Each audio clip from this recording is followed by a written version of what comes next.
Water corporation CBA के general workers इजलास में यूनाइटेड वर्कर्स को निकाल दिया गया। वाज़ेह है कि गुज़श्ता एक साल से मुत्तहदा वर्कर्स फ्रंट और यूनाइटेड वर्कर्स यूनियन में सर्द जंग चल रही थी, लेकिन अब चेयरमैन सीबीए जनाब अरशाद खान समेत दीगर ओहदेदारान में ज्वाइंट इंचार्ज जमील सौदागर, ज्वाइंट इंचार्ज नदीम यूसुफ, नायब सदर Anwar Habib, deputy general secretary Waseem Ibrahim की मौजूदगी में इजलास में नदीम यूसुफ ने ऐलान कर दिया कि हम यूनाइटेड वर्कर्स यूनियन को फारिग करते हैं। Deputy general secretary Waseem Ibrahim ने जनरल वर्कर्स इजलास से खिताब करते हुए कहा, मुत्तहदा वर्कर्स फ्रंट सीबीए की क़यादत मजदूर के मसाइल हल करने में लगी हुई है।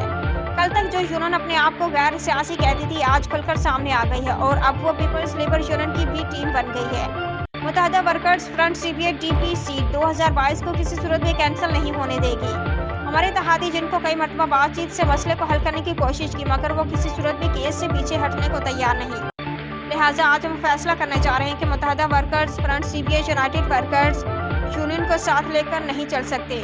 ज्वाइंट इंचार्ज नदीम यूसुफ ने मुत्तहदा वर्कर्स फ्रंट के इक़दामात से मुलाज़मीन को आगाह किया और कहा कि मुत्तहदा वर्कर्स फ्रंट ही वो वाहिद यूनियन है जो कि मुलाज़मीन की खिदमत को अपना अवलिन फ़र्ज़ समझती है।